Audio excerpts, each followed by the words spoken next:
Welcome along to Hive Live Extra. A disappointing afternoon on the road for the Hornets. A 1-0 defeat to Leeds United. Tommy Mooney joins us to pick through this one. Tommy, not the best day in the office today? No, definitely not. Very few positives to pick out of the performance. And again, like we said in the pre-show, Leeds were there for the taking. It wasn't like they had a polished performance either. So really disappointing for the supporters that travelled up and everybody watching. 1-0 result. It's one of those games that actually the scoreline feels a lot worse than that, even though it was just 1-0. But I guess when it is 1-0, you're still in the game till that last moment of it. Yeah, you always are. And then we had the ball in the net, and we've seen that decision go both ways. You can understand the goal being allowed and disallowed. So it was one of those, like you say, when the game's so close, because Leeds, like I say, they never close the game out. So when it's so close, you've always got a chance, and that probably makes it a little bit more disappointing that, one shot on target, very, very little possession. But Xisco picks the players that he's got.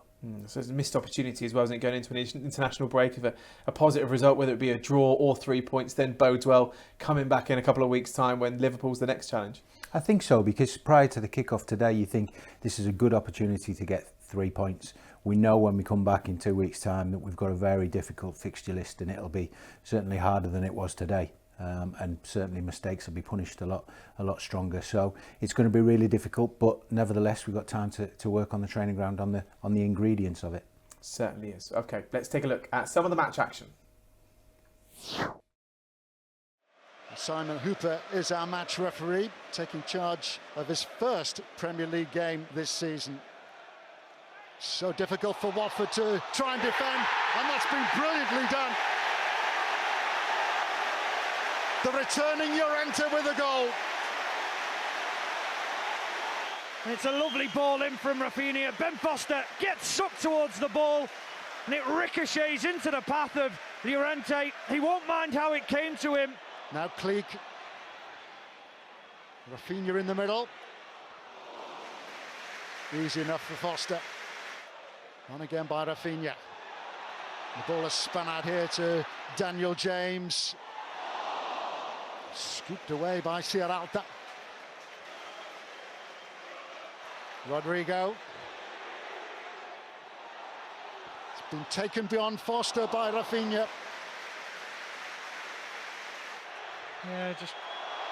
Well, here come Watford. And Tufan snatched at the chance. It's Rafinha. And Foster untroubled. Femenia. In towards Troost-Ekong, and he's managed the flick on. And that's a really smart stop by Meslier to deflect the ball away from Emmanuel Dennis, who was in behind Leeds' back line. Certainly the busiest goalkeeper in the Premier League this season. More saves than anybody else.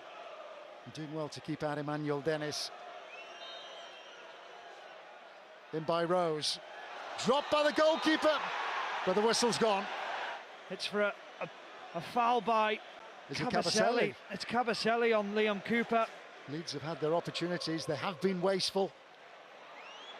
And dropped by Foster, juggled by Foster, and eventually off the crossbar from Tyler Roberts and out.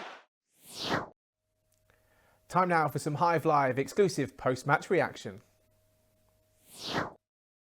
Ben, difficult afternoon. What would you say went wrong today?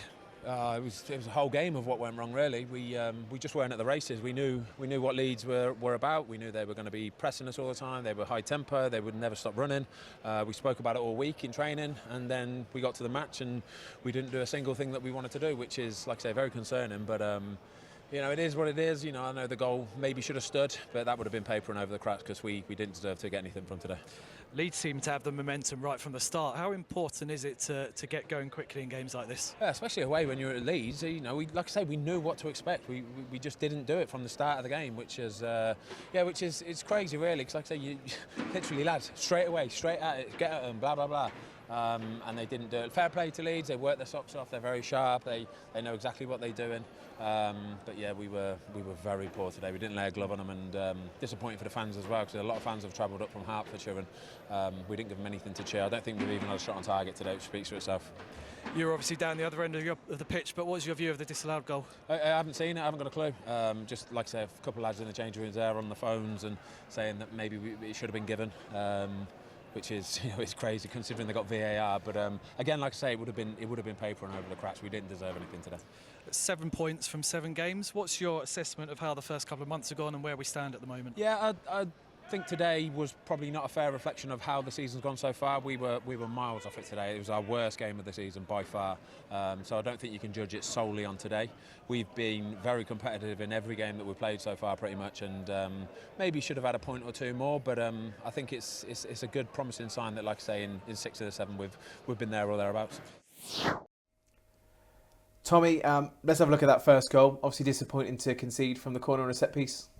Yeah, I think it always is with set pieces because you work so hard on them on the training ground. But they were very fortunate in the fact that it's just hit a Watford player in the middle of the goal. I think Ben thought about coming for it. Maybe there was a touch at the front post, but then Llorente's he's reacted well, and his quick reactions has got it on target. So, to say that was Leeds' only threat and only goal of the day just shows you how disappointing the result is. Must be. And a couple of other disappointments, obviously a couple of injuries today as well, which we never like to see. First of all, Josh King getting injured in the first half, a big blow, that one. Yeah, I think sometimes when it's a knee, you know there's an issue and there's no way you can play on with that sort of thing. And then Sierralta late on into the game when he's tidying up some other sloppy passing. So yeah, really disappointing, and 2 of the lads that have been performing better. And I guess with an international break coming up, I guess maybe a small blessing there. They've got a little bit extra time to recover ahead of that next game. Yeah, that gives them 2 weeks. It'd be interesting to see with Josh King and knee injuries, not normally less than 4 weeks. I'm not sure what Sierralta's injury is, but I'm sure there's plenty of bumped and bruised and tired people out there, mentally as well as physically, because they'll know that they've let themselves down today. Okay, well, let's move things on, shall we? Because, of course, international break is on the way next, but then we come back, got some busy fixtures on the way. We've got some tough fixtures on the way. Of course, that next game at home against Liverpool on the 16th of October. If you're coming along to that one, we look forward to seeing you there. Some tough fixtures on the way, though, Tommy.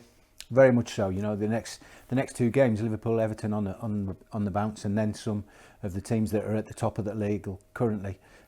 Top of the table currently, so it's going to be a really hard 6 weeks as soon as we come back after this break, and hopefully the players will have a good look at themselves and realise that this Premier League is not as difficult as everybody sees it, particularly this season because of the disruption. So hopefully that'll breed a little bit of confidence in the camp, and they'll go out and take the game to teams, which is perhaps what we didn't see today. And I guess, is it tough for the head coach in an international break? Because obviously I think it's about 11 players or so that are going to be going away. It doesn't leave much to work with. So what is that like for an international break period from a player and manager perspective? It is difficult because you've got players at the training ground, but you haven't perhaps got the players that necessarily you want to work with within your team unit. So you can work on a shape and you can work on your theory and the passion that the team needs. But then players will come in with only 2 days left of that. So you've got 10 or 12 days where you haven't got the players that will possibly be starting the game against Liverpool. So it's a really difficult time. And as much as people say, there's a rest in there, there's not, because certainly after a defeat like today, there'll be a lot of hard work on the training ground over the next 2 weeks. There certainly will. Tommy, thank you very much. Pleasure to have your company as always on Hive Live Extra. Thank you so much to you as well for joining us as well. As we mentioned, that next action coming up in a couple of weeks' time. Thanks for joining us, and we'll see you next time.